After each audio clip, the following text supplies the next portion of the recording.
আমরা একমাত্র আল্লাহর গোলামি করার জন্য এসেছি, একমাত্র আল্লাহর গোলামি করেই যাব। এ পর্যায়ে আমাদের সামনে বক্তব্য নিয়ে আসছেন জেলা শুরা সদস্য বাংলাদেশ জামাত ইসলামী, আমাদের একান্ত প্রিয়জন, সুপরিচিত গাংনী উপজেলার সম্মানিত সাবেক সফল উপজেলা চেয়ারম্যান জনাব নাজমুল হুদা সাহেব। আপনাদের সামনে এ পর্যায়ে বক্তব্য নিয়ে আসছেন গাংনী উপজেলার সম্মানিত সাবেক উপজেলা চেয়ারম্যান জনাব নাজমুল হুদা সাহেব।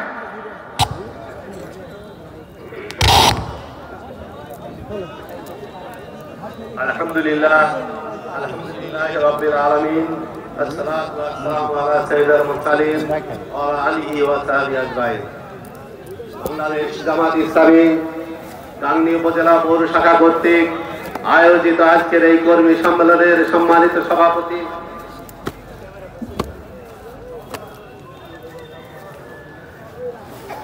মঞ্চে উপবিষ্ট আছেন প্রধান অতিথি, বিশেষ অতিথি সহ বিভিন্ন পর্যায়ের নেতৃবৃন্দ, সম্মানিত সাংবাদিক বৃন্দ, সামনে উপবিষ্ট আমার প্রাণপ্রিয় সহযাত্রী কর্মী ভাইরা, আসসালামু আলাইকুম ওয়া রাহমাতুল্লাহ।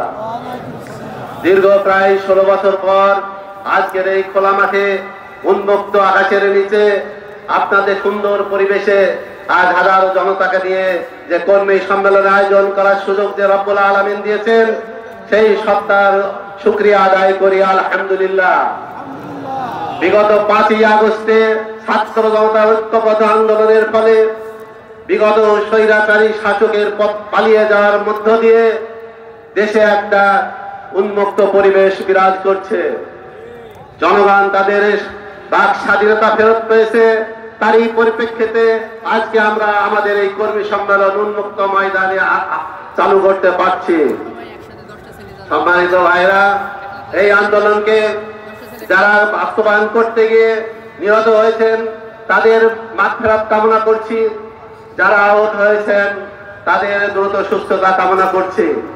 তারা যে লক্ষ্য উদ্দেশ্য নিয়ে তাদের বুকের রক্তকে রাজপথে ঢেলে দিয়েছেন তা হচ্ছে ন্যায় বিচার, ইনসাফ ও বৈষম্যহীন একটা রাষ্ট্র বা সমাজ কায়েমের জন্য।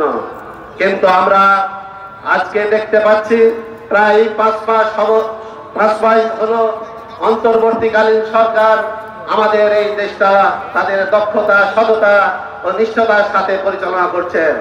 কিন্তু আমাদের জনগণের যে চাহিদা, সেই চাহিদা তারা পূরণ করতে ব্যর্থ হচ্ছেন। এর কারণ আমরা দেখতে পাই খাদ্যদ্রব্যের ঊর্ধ্বগতি, আইন শৃঙ্খলার অবনতি, অফিস আদালতের যে দুর্নীতি, সেগুলো বহাল তবিয়তে আছে। এর কারণ হিসেবে দেখা যায় বিগত সরকারের সীমাহীন স্বজনপ্রীতি এবং দুর্নীতিবাদ, অসৎ অদক্ষ কর্মচারী কর্মকর্তা দ্বারা এইগুলো পরিচালিত হচ্ছে বলেই জনগণ তার সুফল পাচ্ছে না। সম্মানিত ভাইরা, আজকে আমরা যে ছাত্র ভাইরা বুকের তাজা রক্ত ঢেলে দিয়েছেন এবং তারা ন্যায় ইনসাফ কায়েমের জন্য যে স্বপ্ন দেখিয়ে গেছেন, এই স্বপ্নের শুভ সূচনা তারা করে গেছেন।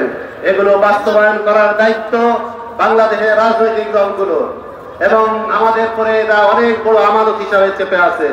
সম্মানিত ভাইরা, কিন্তু এই কাজ কারা করবে, কিভাবে করবে, হবে কিনা আল্লাহ ভালো জানেন। কারণ আমরা অতীতের 56 বছরের ইতিহাস দেখেছি, বিভিন্ন সময় বিভিন্ন দল আমাদেরকে শাসন করেছে, বিভিন্ন স্বপ্ন দেখিয়েছে। বিগত 71 সালের শেখ মুজিবুর রহমান যখন আসেন, উনি সোনার বাংলা স্বপ্ন দেখিয়েছিলেন, কিন্তু উনি সোনার বাংলা প্রতিষ্ঠিত করতে পারেন নাই। কারণ সোনার বাংলা করতে গেলে যে সোনার মানুষের দরকার, সেই সোনার মানুষ ওনার ছিল না। উনি আক্ষেপ করে বলেছিলেন, সবাই পায় সোনার খনি আর আমি পেলাম চোরের খনি। এই চোরের খনিকে যদি উনি সোনার খনিতে রূপান্তরিত করতে পারতেন, তাহলে হয়তো উনি সোনার বাংলা কায়েম করতে পারতেন। তিনি না করে তিনি সহ এবং তার কন্যা সেই চোরের খনিকে সাথে নিয়ে দেশ শাসন করে দেশের সম্পদ, জনগণের সম্পদকে কুক্ষিগত করে বিদেশে পাচার করে আজ দেশকে পোকলা বানিয়ে দিয়েছে। দেখতে না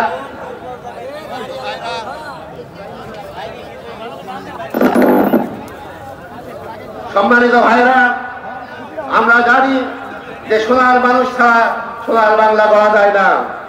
এজন্য জামাত ইসলামী বাংলাদেশ আল্লাহর আইন সৎলোক শাসন প্রতিষ্ঠার জন্য আন্দোলন করে যাচ্ছে।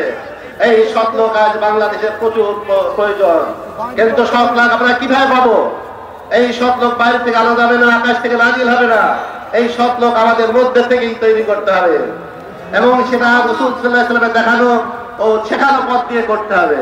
রাসূল সাল্লাল্লাহু আলাইহি ওয়াসাল্লাম সেই আইমে জাহিলাতের যুগে কোরআনের সংস্পর্শে নিয়েছে সেই বর্বর জাতিকে সোনার মানুষ পরিণত করেছিলেন এবং সোনার রাষ্ট্র পরিচালনা করেছেন। এখনো বাংলাদেশ জামাত ইসলামী এই কোরআনের সংস্পর্শে দিয়ে মানুষকে সৎযোগ্য খোদা বিরূপ করার জন্য চেষ্টা চালিয়ে যাচ্ছে। আমি কর্মী ভাইদের উদাত্তকান্তে আহ্বান জানাই, আপনারা আসুন, যে ইউনিটগুলো আপনাদের পাশে চলে সেখানে নিয়মিত অংশগ্রহণ করুন, কোরআন হাদিসের জ্ঞান অর্জন করুন, কোরআন হাদিসের যে আদেশগুলো দেওয়া আছে সেগুলো মেনে চলার চেষ্টা করুন, যে নিষেধ করা হয়েছে সেগুলো পরিহার করার চেষ্টা করুন। আমরা যদি এভাবে সহযোগ্য তৈরি হতে পারি তবে ইনশাআল্লাহ আল্লাহর বিধান কায়েম হওয়া কোনো কঠিন ব্যাপার নয়।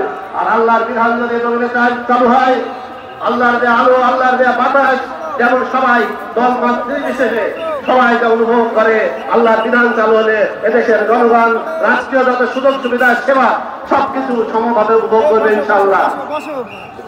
সম্মানিত ভাইরা, এই রাষ্ট্র প্রতিষ্ঠা, এই বিধান প্রতিষ্ঠা শুধু জামাত ইসলামের কাজ নয়, এ কাজ সমগ্র মুসলমানের, এটা তাদের ইমানি দায়িত্ব। আর তাই আমি এই উদাত্ত কণ্ঠে দল মত নির্বিশেষে সকল ভাইদের আহ্বান জানাচ্ছি, আসুন আমরা আজকে কাঁধে কাঁধ মিলে ঐক্যবদ্ধভাবে ইসলামী বিধান চালু করার চেষ্টা করি। আমরা যদি ঐক্যবদ্ধভাবে এই আন্দোলন চালু করতে পারি, ইনশাআল্লাহ আগামী দিন ইসলামের দিন, এর বিষয়ে কোনো সন্দেহ নাই। এই প্রত্যাশা ব্যক্ত করে এবং সকলকে আমাদের এই কাবিলায় শরীক হওয়ার আহ্বান জানিয়ে আমি আর বক্তব্য শেষ করছি। আসসালামু আলাইকুম ওয়া রাহমাতুল্লাহ। প্রিয় ভাইয়েরা, আমি আবারও বলছি আপনাদেরকে বসতে, আমাদের প্রিয় ভাইদেরকে